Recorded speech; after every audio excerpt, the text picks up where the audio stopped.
Buongiorno ragazzi, veniamo da una notte strepitosa. La notte, quale notte? La notte bianca, no, la notte bianca no, la panna a Napoli.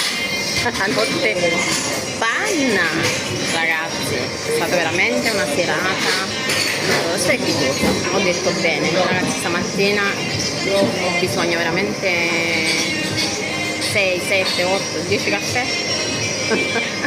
Vabbè, per il momento mi prendo il mio espressino, ovviamente sempre da Mocambo, Taranto ovviamente ragazzi, preciso sempre, e Ambermood praticamente.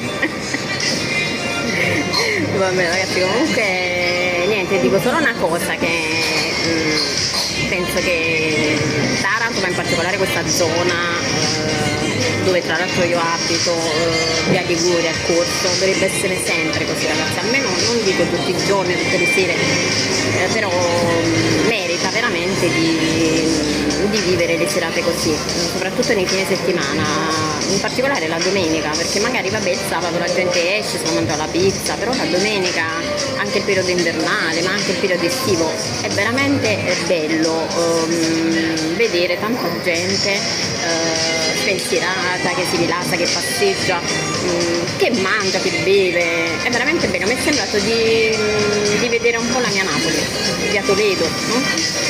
Va bene ragazzi, vi saluto, forza Taranto veramente ragazzi, speriamo che questo sia solo l'inizio.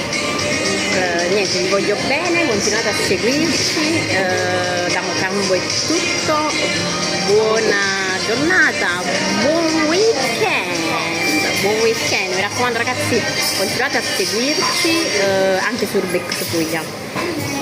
Un bacio e buona giornata, e quando ciao.